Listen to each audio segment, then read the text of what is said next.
அவரே குறிப்பிட்டிருக்கக்கூடிய பல திட்டங்களை நிறைவேற்றுவதற்கான சாத்தியக்கூறுகள் இல்லை.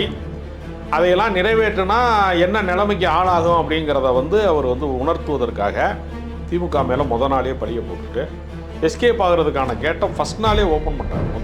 அரசு கஜானா மொத்தமாக காலி ஆயிடுச்சு அப்படின்னு சொல்கிறது இருக்கு இல்லையா, இது ரொம்ப ஒரு வஞ்சகமான ஒரு வார்த்தை. எதிர்கட்சியாக இருக்கிற போது அவர் ஒரு பெரிய அணிவகுப்பு மாதிரி போனார், போயே நான் விடமாட்டேன் அப்படின்னு சொன்னார்ல, அதுக்கு பின்னாடி அது சம்பந்தமா அவர் வாய் திறக்கவே இல்லை. இப்போ அவர் மாண்புமிகு முதலமைச்சராக இருக்கிறார்ல, பரந்தூர் விஷயத்திலே இன்னைக்கு தமிழ்நாட்டினுடைய முதலமைச்சரின் நிலைப்பாடு என்ன? அதிமுகவுக்கு இனி ஒரு முறை அதிகார மையத்திலே அமர்வதற்கான சாத்தியம் கிடையாது. எம்ஜிஆர் என்கிற பிம்ப அரசியலிலே உருவான அதிமுக விஜய் என்கிற பிம்ப அரசியலுக்கு முன்னால் காணாம போகுது. இதான் வரலாறு. திருமாவளவன் இப்ப என்ன சொல்றாருன்னா, நாங்கள் எந்த திசையிலே பயணிக்க போகிறோம் அரசியலில் என்பதை உயர்மட்ட குழு சார்பாக நாங்கள் விவாதிக்க போறோம். மறுபடியும் இப்பதான் உயர்மட்ட குழு போட்டாரு. ஒரு சில தினங்கள் கூட முடியல, 2 தினங்கள் கூட முடியல. இன்னொரு நிலைப்பாட்டுக்கு ஏன் போய் ஸ்டாலின் போய் நான் ஆதரவு கொடுக்கவா? ஆதரவு கொடுக்கணும்னா போக வேண்டியதுதானே. ஏன் போயிட்டு திரும்பி வந்தாங்கன்னா, திரும்பி வருவதற்கான பாதை அடைபட்டு விடும்.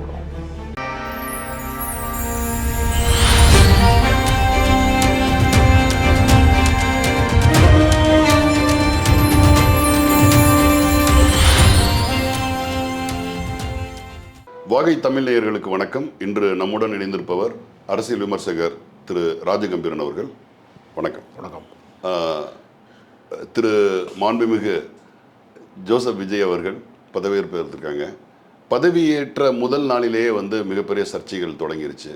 ஒன்று தமிழ்தாய் வாழ்த்து பின்னுக்கு தள்ளப்பட்டது. ரெண்டாவது ஒரு விஷயம் ஸ்டாலின் முன்னாள் முதல்வர் திரு ஸ்டாலின் அவர்கள் கஜானாவை காலி பண்ணிட்டு வெறுங்கையோடு போயிட்டார்ன்ற பொருள்படக்கூடிய ஒரு ஸ்டேட்மெண்ட் விட்டாங்க. ஸோ பரபரப்பு ஸ்டார்ட் ஆயிடுச்சு. இதற்கு எதிர்வினையாக அந்த கூட்டணியில் இருக்கக்கூடிய கட்சி தலைவர்களும் அறிக்கை விட்டுருக்கிறாங்க. இந்த முதல் நாள் விமர்சனங்கள் இதிலிருந்தே பரபரப்பாக அரசியல் திரு விஜய் அவர்களோட அரசியல் ஸ்டார்ட் ஆகுது. இதை நீங்கள் எப்படி பார்க்குறீங்க? இல்லை, விஜய் அவர்கள் தெளிவாக காய் நகர்த்துக்கிறார் என்று தான் நான் பார்க்குறேன். ஏன்னா முதல் நாளே கஜானா காலி, நாங்கள் ஒரு பாலைவனத்திலேருந்து பயணம் தொடங்குகிறோம் என்று சொல்வதன் மூலமாக பல திட்டங்கள், அவரே குறிப்பிட்டிருக்கக்கூடிய பல திட்டங்களை நிறைவேற்றுவதற்கான சாத்தியக்கூறுகள் இல்லை, அதையெல்லாம் நிறைவேற்றினா என்ன நிலைமைக்கு ஆளாகும் அப்படிங்கிறத அவர் உணர்த்துவதற்காக திமுக மேலே நாளே பழிய போட்டுட்டு எஸ்கேப் ஆகிறதுக்கான கேட்டை ஃபஸ்ட் நாளே ஓப்பன் பண்ணிட்டார். முதல் நாள் அவ்வளவு தீவிரமான ஒரு அரசியலுக்குள்ளே போக வேண்டிய அவசியமே இல்லை. இப்போ நீங்கள் தமிழ்நாட்டில் பார்த்தீங்கன்னா எல்லா போக்குவரத்து கழகங்களும் மிகப்பெரிய நட்டத்தில் இயங்குது. அது ஏற்கனவே ஒரு மகளிர் விடியல் பேருந்து மட்டுமே அப்படிங்கிற நிலைமையிலேயே அது பெரிய லாஸில் தான் இருக்குது. நீங்கள் பல போக்குவரத்து கழகங்களுடைய பணிமனை அடமானத்தில் இருக்குதுன்னு ஒரு தகவல் வருது. பல கோடிக்கு அடமானம் வச்சுருக்காங்க. அப்போ போக்குவரத்து ஊழியர்களுக்கு அந்த பணி நியமனம் செய்வதில் இருந்து பல விஷயங்களில் சிக்கலாக இருக்குது. நீங்கள் ஒட்டுமொத்தமாக அரசு ஊழியர்களினுடைய கோபத்துக்கு ஆளானதுக்கு என்ன காரணம்னா, இந்த நலத்திட்டங்களின் வழியாக அரசுக்கு ஒரு பெரிய பொருட்செலவு வந்தது தான் காரணம். இப்போ நீங்கள் அதே அரசாங்கத்தினுடைய இப்போ நீங்கள் ஸ்டாலின் தான் மாறி இருக்கிறாரு, திட்டங்கள் எதுவுமே மாறாது. மாறுறது மட்டும் இல்லை, அவர் 1000 ரூபா கொடுத்தா நான் 2500 கொடுப்பேன், நான் 6 சிலிண்டர் கொடுப்பேன், தாய்மாமன் சீர் எடுப்பேன், பட்டுச்சலை கொடுப்பேன், நான் வேலை இல்லாமல் சுற்றிக்கிட்டு இருக்கிற வெட்டி பயல்களுக்கு பூராமே நான் உதவித்தொகையாக 4000 கொடுப்பேன் அப்படிலாம் அவர் சொல்லியிருக்காரு. நிறையா வேலை வாய்ப்பு தேடுகிற இளைஞர்களுக்கான தொகை 4000 அப்படிலாம் சொல்லியிருக்காரு. இதெல்லாம் நிறைவேற்ற முடியாது அப்படின்னு நேரடியாக சொல்ல முடியாதுங்கிறதுக்கு பதிலாக நான் வெள்ளை அறிக்கை வெளியிடுறேன் அப்படின்னு சொல்கிறாரு. ஆனால் இதில் என்ன காமெடியான விஷயம்னா, நீங்கள் வழக்கமாக என்ன செய்வாங்கன்னா, ஆதி திராவிடர் நலத்துறைக்கான நிதி திருப்பி அனுப்பப்பட்டது அப்படின்னு சொல்லுவாங்க. வழக்கமாக பல பேர் கேள்விப்பட்டிருப்பாங்க இந்த மாதிரி. எங்கேயும் அனுப்புவாங்க திருப்பி. இப்போ மணி ஆர்டர் கொடுதுன்னு வச்சுக்கோங்க ஒரு பேச்சுக்கு, அல்லது நம்ம பில் கட்டுறோம் தப்பாக போயிடுச்சு, நமக்கு ரிட்டர்னு சில நேரம் அந்த மாதிரி ரீஃபண்ட் ஆகும் ஆன்லைனில். திருப்பி அனுப்பப்பட்டனா யாருக்கு அனுப்புவாங்க? யாருக்குமே அனுப்ப முடியாது. அரசாங்கத்தினுடைய கணக்கில் தான் அது இருக்கும். திருப்பி அனுப்பப்பட்ட வேறொரு பயன்பாட்டுக்கு அது மாற்றி அது வேறொரு பயன்பாட்டுக்குன்னு இல்லை, அரசினுடைய அந்த நிதியில் தான் அது இருக்கும். அந்த கவர்மெண்ட் அக்கௌண்ட்டில் தானே இருக்கும். அது எங்கே போய் திருப்பி அனுப்புறது? யாருக்கு திருப்பி அனுப்புறது? இதென்ன போஸ்டல்? அது லெட்டருக்கு சம்மந்தப்பட்ட ஆள் இல்லைங்க அப்படின்னு சொல்லிட்டு ரிட்டர்ன் ஃப்ரம் அட்ரஸுக்கு அனுப்புவாங்க. அப்படி அனுப்ப மாட்டாங்க. இது ஒரு கற்பிதம். அதே மாதிரி தான் நீங்கள் தினசரி அரசுக்கான கஜானாவில் வரிப்பணங்கள் விழுந்துக்கிட்டே இருக்கும். அது எப்படி திடீர்னு வந்து மொத்தமாக தொடச்சி வச்சுன்னா கல்லாப்பட்டி அது தொடச்சி வச்சுருக்காங்கன்னு சொல்கிறது அப்படி கிடையாது. அது வந்து அரசுக்கான நீங்கள் ஒவ்வொரு செயல்பாட்டிலையும் ஒருத்தர் பெட்ரோல் போடுறாரு, ஒருத்தர் சினிமா டிக்கெட் எடுக்கிறாரு, ஒருத்தர் ஹோட்டல் போய் சாப்பிட்றாரு, எல்லாத்துலேயுமே அங்கே வந்து ஸ்டேட் ஜிஎஸ்டி, சென்ட்ரல் ஜிஎஸ்டி, எல்லாத்துக்குமே வரி இருக்குது. நம்ம சோப்பு வாங்கினாலும் சீப்பு வாங்கினாலும் எல்லாத்துலேயுமே வரி இல்லாமல் எதுவுமே கிடையாது. இப்போ ஆட்டோமேட்டிக்காக அரசு கஜானாவில் ஒன்று விழுந்துக்கிட்டு இருக்கோம், ஒன்று போய்கிட்டு இருக்கோம். இப்போ தான் இதுதான் கணக்குது. சம்பளம் போடும்போது அது கழியும். அரசு கஜானா மொத்தமாக காலி ஆயிடுச்சு அப்படின்னு சொல்கிறது இருக்கு இல்லையா, இது வந்து ரொம்ப ஒரு வஞ்சகமான ஒரு வார்த்தை. அது இல்லை, இதற்கு மறுப்பு தெரிவிக்கிற விதமாக வந்து முன்னாள் முதல்வர் ஸ்டாலின் வந்து ரொம்ப இமீடியட்டாக ஒரு ரெஸ்பாண்ட் பண்ணியிருக்கிறாரு. அது என்னென்னா 26 இந்த கடந்த பிப்ரவரி மாதமே ஒரு நிதிநிலை அறிக்கை சொல்லிட்டாங்க. 2 விஷயம் தெளிவாக சொல்கிறாங்க. ஒன்று வந்து வரம்புக்குட்பட்ட என்ன அந்த நிலையில் தான் வந்து கடன்கள் வந்து வாங்கப்பட்டிருக்கு. கடன் வாங்காமல் எந்த அரசும் நடக்காது. கடன் வாங்குறது வந்து கடந்த கால அரசில் வந்து ரொம்ப அதிகமாக இருந்தது. இன்னும் சொல்லப்போனால் திரு ஸ்டாலின் வந்ததுக்கு பின்னாடி அந்த கடன் அளவு குறைஞ்சிருக்கு. ஸோ அந்த வரம்புக்கு உட்பட்ட இதில் தான் கடன் வாங்கியிருக்காங்க. ஒரு வேடிக்கையான விஷயம் உண்டு. நடிகர் விஜய் சேதுபதி சமீபத்தில் ஒரு நேர்காணலில் சொன்னார், நான் 1000 ரூபா சம்பாதிக்கும் போது ஆயிரக்கணக்கில் கடன் வச்சுருந்தேன், லட்ச ரூபா சம்பாதிக்கும் போது லட்சக்கணக்கில் கடன் வச்சிருக்கேன், கோடி ரூபா சம்பாதிக்கிறேன் கோடிக்கணக்கில் கடன் சொன்னார். அந்த ஸ்டேட்டஸுக்கு தானே கடன் கொடுப்பாங்க. ஆமாம் ஆமாம். இப்படி 1 லட்ச ரூபா சம்பளம் வாங்குறவனை நம்பி தான் ஒரு 10,000 ரூபா கடன் கொடுப்பாங்க. இது தனி மனிதனுக்கு என்ன இலக்கணமோ அதே தான் ஏறத்தாழ அரசுக்கான கணக்கும். இல்லை, இன்னொரு பெரிய வளர்ச்சி என்னன்னு கேட்டிங்கன்னா, கடந்த இபிஎஸ் அவர்கள் விட்டு சென்ற ஆட்சியில் 17 லட்சம் கோடியாக தான் இருந்தது மாநிலத்தோட வளர்ச்சி. இப்போ 35 லட்சம் கோடிக்கு வந்து அது உயர வளர்ச்சி அடைஞ்சிருக்கு. டபுள் டிஜிட்டலாக. இப்போ உங்களுக்கு நாட்டோட பொருளாதாரமும் வளர்ச்சி அடைஞ்சிருக்கு. கடன் வந்து அந்த விதிக்கப்பட்ட அந்த இதுக்குள்ளே தான் வாங்கியிருக்கிறாங்க. ஸோ இதுவே வந்து ரொம்ப முரணாக இருக்குது. ஸோ இப்படி ஒரு ஸ்டேட்மெண்ட் கண்டிப்பாக வந்து திரு விஜய் அவர்களுக்கும் அது தெரிஞ்சிருக்கும், முதல்வர் விஜய் அவர்களுக்கும் கண்டிப்பாக அது தெரிஞ்சிருக்கும். ஏன்னா நிதிநிலை என்னவா இருக்குன்றதை பார்த்துட்டு தான் வந்து அடுத்து வந்து ஆட்சியிலே வந்து எந்த ஒரு ஸ்டேட்மெண்ட்டும் அவங்க சொல்லியிருப்பாங்க. இது வந்து வேணும்னே சொல்லப்பட்ட ஒரு விஷயம் மாதிரி தான் தெரியுது. ஏன்னா இப்போ வந்து அப்படி ஒரு ஸ்டேட்மெண்ட் கொடுக்க வேண்டிய அவசியம் தன்னை தற்காத்து கொள்றதுக்காக சொல்றாரு. அவர் அறிவித்த திட்டங்களை நடைமுறைப்படுத்துவதற்கான சாத்தியக்கூறுகள் இல்லாமல் போனதற்கு திமுகவினுடைய கடந்த கால அரசின் மீது பழி போடுவதன் வழியாக அவர் ரூட்டை அவர் கிளியர் பண்றாரு. இன்னொன்று சொன்னார், கவனிச்சலா, நான் ஒரு ஆள் தான் பவர் சென்டர் அப்படின்னாரு. ஆமாம். இப்போ இது ரொம்ப ஆபத்தான இடம். அது இப்போ சில பேர் சொல்றாங்க திமுகவுக்குள்ள பல பவர் சென்டர் இருக்கு, ஒவ்வொரு மாவட்ட செயலாளர்கள், மந்திரிகள், பல இடங்களில் வந்து பவர் சென்டர் இருக்குது அப்படின்னு ஒன்று சொல்கிறாங்கல்ல. இப்போ அது வந்து பல இடங்களாக சிதறி கிடப்பதற்கும் ஒரு இடத்துல குவிந்து கிடப்பதற்கும் என்ன வேறுபாடு அப்படின்னு ஒரு கேள்வி இருக்குது. இப்போ ஒரு உதாரணத்துக்கு சொல்கிறேன். இப்போ டங்ஸ்டன் போராட்டம் நடந்துச்சு கடந்த ஆட்சியில். அந்த பகுதி ரொம்ப கொந்தளிப்பாக இருந்துச்சு அரிட்டாப்பட்டியில். அப்போ அரசு வந்து என்ன பண்ணுது, அதை வாபஸ் பெறாங்க. அப்போ அந்த பகுதி சார்ந்தவர்கள் வந்து அந்த போராட்டத்திற்கு உறுதுணையாக இருக்கிறார்கள். திமுக கூட்டணியில் இருக்கக்கூடிய சிபிஎம் மாதிரி கட்சிகள்லாம் அதில் வந்து ரொம்ப தீவிரமாக, சு வெங்கடேசன் எம்பி மாதிரி ஆட்கள்லாம் தீவிரமாக இயங்குறாங்க அதில். அப்போ இந்த அரசு வந்து அதை அகற்றணும் அப்படிங்கிற இடத்துல பவர் சென்டர் வந்து ஒரு இடமா இல்லாமல் இருக்கும்போது தான் அது அகற்ற முடியும். நான் அப்படி தான் நீ என்ன செய்வேன் அப்படின்னு கேட்குற இடம் இருக்குல்ல. இது கடந்த காலத்தில் நமக்கு ஜெயலலிதா அப்படிங்கிற ஒரு மிகப்பெரிய சக்தி வந்து அப்படி தான் ஆட்சி செஞ்சாங்க. அவங்களுக்கு வந்து மாற்று கருத்து வந்து சொல்லவே முடியாது. நீங்கள் செம்பரம்பாக்கம் ஏரியை திறக்கிறதுக்கே அனுமதி பெறுவதில் ஏற்பட்ட தாமதம் தான் ஒரு பெரிய சேதாரத்துக்கு காரணமாக இருந்துச்சு. எல்லாத்தையும் அங்கே கேட்கணும். செல்வ பிறந்த எம்எல்ஏவோட சொன்னார், என்னைய கேட்காம திறந்து விட்டாங்க அப்படின்னாரு. கேட்காம இருக்கிறது தான் சரியான விஷயம். அதிகாரிகள் அந்த சூழலுக்கு தக்கன ஒரு முடிவு எடுக்கணும். அப்போ பவர் சென்டர் வந்து ஒரே இடம் தான் அப்படின்னு சொல்கிறது இருக்குல்ல, அதில் மிகப்பெரிய ஆபத்தெலாம் இருக்குது. இப்போ நீங்கள் விஜய் எதிர்கொள்ளக்கூடிய மிகப்பெரிய சவால்கள் நிறையா இருக்குது. உதாரணத்துக்கு இப்போ பரந்தூர் விமான நிலையத்தில் எதிர்கட்சியாக இருக்கிற போது அவர் வந்து ஒரு பெரிய அணிவகுப்பு மாதிரி போனார். நான் வந்து விடமாட்டேன் அப்படின்னு சொன்னார்ல, அதுக்கு பின்னாடி அது சம்மந்தமாக அவர் வாய் திறக்கவே இல்லை. இப்போ அவர் மாண்புமிகு முதலமைச்சராக இருக்கிறார்ல, பரந்தூர் விஷயத்திலே இன்னைக்கு வந்து தமிழ்நாட்டினுடைய முதலமைச்சரின் நிலைப்பாடு என்ன? இப்போ வந்து ஒவ்வொரு விஷயத்திலையுமே அவர் கொடுத்திருக்கிற வாக்குறுதியின் அடிப்படையில் அவருடைய நிலைப்பாடு என்ன? கனிம வள கொள்ளைகள் வந்து மிகப்பெரிய அளவில் நடக்கிறது அப்படின்னு குற்றச்சாட்டு இருக்குது. இயற்கை ஆர்வலர்கள்லாம் சொல்கிறாங்க. மணல் அள்ளுறதுல தொடங்கி கிரைனைட்ல இருந்து எல்லாமே இருக்குது. நீங்கள் அவர் முதல் நாள் வந்து அந்த ஆளுநர்கிட்ட பதவி ஏற்க போனப்பே ஒரு கிரைனைட் அதிபரோடு தான் போனார். அப்போ இயற்கை வளங்கள் வந்து இனிமேல் கொள்ளையடிக்கப்படாது என்பதற்கான உத்தரவாதம் இருக்கா? இப்படி பல கேள்விகள் இருக்கிறது. அப்புறம் அவருடைய கட்சி சார்பாக தேர்ந்தெடுக்கப்பட்ட எம்எல்ஏக்களுக்கான ப்ரொஃபைல் ஒன்று தனியாக கிடையாது. எல்லாத்தையுமே விசில் அமுக்கி விட்டாங்க, எல்லாருமே எம்எல்ஏ ஆகிட்டாங்க. ஒவ்வொருத்தரும் லோக்கலில் அவன் மேலே குற்ற பின்னணி இருக்கா, அவன் சரியான ஆளா, அந்த லோக்கலில் வந்து அவனுக்கு வேறு ஏதாவது வந்து எப்படிப்பட்ட ஆளாக வாழ்ந்திருக்கான்னு ஒரு கணக்கு இருக்குல்ல. நீங்கள் அரசியல் கட்சியில் வந்து ஒரு வேட்பாளருக்கு சீட்டு கொடுக்கும்போது அவர் மேலே ஏதாவது வழக்கு இருக்கா, எல்லாமே பார்ப்பாங்கல்ல. இது எதுவுமே பார்க்கப்படலை. அவசர கதியில் மிட் நைட்டில் வந்து வர்றேன் போகிறேன் எல்லாருக்கும் சீட்டு கொடுத்ததில் தான் அந்த எளிய மனிதர்கள் வெற்றி நம்ம ஒன்று பாராட்டுறோம்ல. அந்த பாராட்டுக்கு காரணமானதே என்னென்னா, முதல் கட்டத்தில் அவர்களுக்கு ஆட்கள் இல்லை அப்படிங்கிறது தான். அப்போ எல்லா தரப்புலையும் அவங்க வந்து இருக்கிற ஆளை பூரா ஃபுல் பண்ணி போட்டாங்க. இப்போ அந்த வழக்குகள்லாம் வருது. அது மாதிரி வந்து அவர் சிபிஐடைய வழக்கில் ஏற்கனவே இருக்கிறாரு.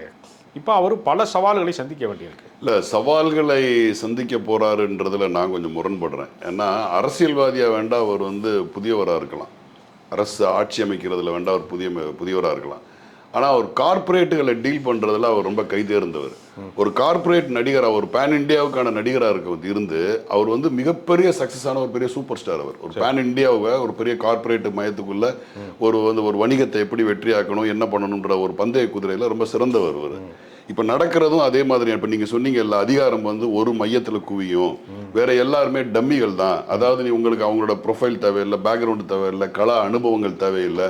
ஒரு கணக்குக்கு எத்தனை சிறுபான்மையினர்கள் எம்எல்ஏ ஆகியிருக்காங்க பாருங்கள், எத்தனை எளிய மக்கள் எம்எல்ஏக்கள் ஆகியிருக்காங்க பாருங்கள், எத்தனை பெண்கள், எத்தனை தலித்துகள் அப்படின்ற ஒரு அடையாளத்துக்கு முன்னிறுத்திட்டாங்க. நீங்கள் சொன்னது மாதிரி பவர் சென்டர் வந்து அவர் தான்.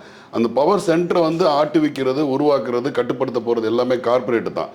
அதனால் வந்து அதை ரொம்ப எளிதாக கையாண்டுருவார். இப்போ இன்னைக்கு வந்து அவர் சொன்ன அந்த நிதிநிலை அறிக்கை வந்து சொன்னார் இல்லையா, கஜானா காலின்றது. அது வெறும் கஜானா காலின்றது வரும் அவர் ரொம்ப யதார்த்தமாக ரொம்ப அந்த சவால்களை எதிர்கொள்ள முடியாமல் அப்படின்றதெல்லாம் இல்லை, அவர் தெரிஞ்சு தான் சொன்னார். ஆனால் என்னன்னு கேட்டிங்கன்னா, இதுதான் பேசு பொருளாகும். விஜய் அவர்கள் சொன்ன கஜானா காலியாக்கப்பட்டதுன்றது தான் பேசு பொருளாகும். எது வரைக்கும் சொன்னால் அடுத்த ஒரு பெரிய இஷ்யூவை கிரியேட் பண்ணுறதுக்கு அது இப்போ ஸ்டாலின் அவர்கள் சொன்ன மறுப்பு அது வந்து இந்த போய் முழுமையான தமிழ்நாட்டு மக்களுக்கு சேருமா? குறிப்பாக இந்த 1.25 கோடி மக்களுக்கு, விஜய் அவர்களுக்கு ஓட்டு போட்ட 1.25 கோடி மக்களுக்கு இந்த செய்தி போய் சேர்ந்தாலே போதும். அதுக்கு அடுத்த நாள் இதை மறைக்கிறதுக்கு இதை விட ஒரு பெரிய செய்திகள் வரும். அதை மேனேஜ் பண்றதுக்கு கார்ப்பரேட் வச்சிருக்காங்க, அதை மேனேஜ் பண்ணிடுவாங்கன்ற ஒரு நம்பிக்கை இருக்கு. அதனால இதை சிறப்பாக எதிர்கொள்வார். இல்லை 35% வந்து வாக்குகளை வந்து விஜய் பெற்றிருந்தால் கூட 65% அவருக்கு எதிர்மனநிலையும் இருக்கிறது. அவர் வந்து ஒரு ஏகபோகமான ஆட்சியெல்லாம் அவர் வந்து தனி மெஜாரிட்டியோட பெறலை. இப்போ என்னன்னா, இடதுசாரிகள் விசிகாலாம் வந்து வேற அவங்க வந்து ஒரு குடியரசுத் தலைவர் ஆட்சி வந்துடக்கூடாது, முதல் முறையாக ஒருத்தர் வெற்றி பெற்றவருக்கு வந்து ஆட்சி அதிகாரத்தில் பங்கேற்காமல் செய்வது என்பது ஒரு ஜனநாயக படுகொலையாக மாறிவிடக்கூடாது என்கிற அடிப்படையில் தான், மாற்று கருத்து இருந்தாலும் பரவாயில்லை என்கிற அடிப்படையில் தான் இந்திய யூனியன் முஸ்லீம் உட்பட எல்லாருமே அவங்களுக்கு வாழ்த்து தெரிவித்திருக்கிறார்கள், ஆதரவு தெரிவித்திருக்கிறார்கள். இந்த ஆட்சியில் வந்து முதல் கட்டமாக வந்து அமர்வதற்கு வாய்ப்பு தந்திருக்கிறாங்க. ஆனால் அதிமுக இதை வேடிக்கை பார்த்துக்கிட்டே இருக்குமா? அதிமுகவுக்கு இனி ஒரு முறை அதிகார மையத்திலே அமர்வதற்கான சாத்தியம் கிடையாது. எம்ஜிஆர் என்கிற பிம்ப அரசியலிலே உருவான அதிமுக விஜய் என்கிற பிம்ப அரசியலுக்கு முன்னால் காணாம போகுது. இதான் வரலாறு. இந்த கத்தி எடுத்தவன் கத்தியால சாவான்னு சொல்ற மாதிரி ஒரு பிம்ப அரசியல் ஒரு காலத்திலே உருவான 72 உருவான பிம்ப அரசியல் என்பது 2026 இன்னொரு பிம்ப அரசியலால் முழுமையாக வீழ்த்தப்பட்டது. இப்போ நீங்கள் வந்து திமுக முழுமையாக வீழ்த்தப்பட்டதுன்னு நம்ம சொல்ல முடியாது. ஏன்னா நீங்கள் தேசிய கீதத்தை வந்து 2 முறை இசைச்சாலும் சரி, வந்தே மாதரம் பாடினாலும் சரி, தமிழ் தாய் வாழ்த்து 3வது இடத்துக்கு தள்ளி விட்டாலும் சரி, முதல் குரல் வந்து திமுகலேருந்து தான் வரும். மாநில சுயாட்சி சம்பந்தமான பிரச்சனைகளுக்கு திமுக தான் முதல் குரல் வரும். நீங்கள் நிறைவேற்றாத வாக்குறுதிகள் சம்பந்தமான எல்லா பிரச்சனைகளுக்கும் திமுக தான் குரல் வரும். நீங்கள் மதச்சார்பின்மை சார்ந்த பிரச்சனைகள் நாளைக்கு மறுபடியும் திருப்பரங்குன்றம் பிரச்சனை யாராவது கையில் எடுத்தால் அதற்கான குரல் திமுக வரும். திமுகவுக்கு வேலை திட்டம் இருக்கிறது, அரசாங்கத்துக்கும் வேலை திட்டம் இருக்கிறது. அதிமுகவுக்கு என்ன வேலை திட்டம் இருக்கு? அதிமுகவுடைய இப்போ நீங்கள் யோசிச்சு பாருங்களேன், ஒரு ரிசார்ட் கல்ச்சர்னு ஒன்று உருவாக்கியிருக்காங்கல்ல, ரிசார்ட்டு அரசியல் ஒன்று இருக்குல்ல. உன் சொந்த கட்சிக்காரன் உன் கூட இருக்க மாட்டேங்கிறதுனால தான் அடைச்சி வைக்கிற. இந்த சில பொண்ணுங்க ஓடி போயிடணும் பூட்டி வைப்பாங்கல்ல தகப்பங்க, லவ் பண்ணுறவனை வந்து பிடிக்கல, அவன் வேறு சாதிக்காரனாக இருக்கான், நீ வாட்டு ஓடிக்கிடி போயிட்டானா குடும்பத்துக்கு கௌரவம் போயிடும்னு சொல்லி பூட்டி வைக்கிறாங்கல்ல. கிட்டத்தட்ட அதுக்கு சமமானதான் இந்த ரிசார்ட் பாலிடிக்ஸ். உள்ளே பூட்டி வைக்கிறாங்களே எல்லாரையும் ஸ்டார் ஹோட்டலில் வந்து ஒரு ஏசி வச்ச ஜெயிலில் வைக்கிறான்னு அர்த்தம். இப்போ என்ன நீ என்ன பேசினாலும் நான் உன்னை ஏற்றுக்கிறதுக்கு நான் தயாராக இல்லைன்னு சொல்லி எடப்பாடி பழனிசாமியோட ஒரு பெரிய மல்லுக்கட்டை ஆகி போச்சு. சிவி சண்முகம் சொல்கிறாரு, நான் ஆதரவு தர்றேன், எதுக்கு போய் 2 சீட்டு வச்சுருக்கிறவங்க 4 சீட்டு வச்சுருக்காங்க 3 சீட்டு வச்சுருக்காங்கிட்ட போய் அவர் நிற்கணும், எல்லாத்தையும் விரட்டி விடு, காங்கிரஸை விரட்டி விட்டுறலாம், நம்ம போனால் விசிகா விரட்டி விட்டுடலாம், இடதுசாரியை விரட்டி விடலாம், முஸ்லீம் எல்லாருமே போகட்டும், இவங்களுக்கு எதுக்கு முற்போக்கு முகத்திரையை கிழிச்சு விட்டுருவான், நம்ம தான் போவான், நம்ம ஒரு கும்பலாக போவான், நீ ஒத்துக்கிட்டு வர்றியா இல்லை நானே போவா, அப்படிங்கிற இடத்துக்கு அவர் கிட்டத்தட்ட வந்துட்டார். தனியாக வந்து கூட்டம்லாம் நடத்தி ஒரு பெரிய பிளவு அரசியல் மீண்டும் வந்துருச்சு. தாவேகாவுக்கு இப்போ வந்து நம்பிக்கை வாக்கெடுப்பு நடக்க போகிறது 13ஆம் தேதி. அதில் அதிமுக பெரும்பான்மையாக வாக்களித்து ஒரு ஒப்பந்தத்தை செய்து கொண்டால் விசிகாலிருந்து இப்போ யாரெல்லாம் பதவியேற்புக்கு காரணமாக இருந்தார்களோ அவர்கள் அனைவரும் ஒரே நல்ல டெமிபீஸ் ஆயிடுவாங்க. அதை புரிந்து கொண்டு தான் திருமாவளவன் இப்போ என்ன சொல்கிறாருன்னா, நாங்கள் எந்த திசையிலே பயணிக்க போகிறோம் அரசியலில் என்பதை உயர்மட்ட குழு சார்பாக நாங்கள் விவாதிக்க போகிறோம்ட்டார். மறுபடியும் இப்போ தான் உயர்மட்ட குழு போட்டார். ஒரு சில தினங்கள் கூட முடியலை, 2 தினங்கள் கூட முடியலை. இன்னொரு நிலைப்பாட்டுக்கு ஏன் போய் ஸ்டாலின்கிட்ட போய் நான் ஆதரவு கொடுக்கவா? ஆதரவு கொடுக்கணும்னா போக வேண்டியதுதானே. ஏன் போயிட்டு திரும்பி வந்தாங்கன்னா, திரும்பி வருவதற்கான பாதை அடைபட்டு விடும். நீ ஒரு முறை அங்கிட்டு போயிட்டேன்னா இங்கே வராதுன்னு சொல்லிட்டாங்கன்னா அரசியல் எதிர்காலம் எல்லாம் போகிறோம்.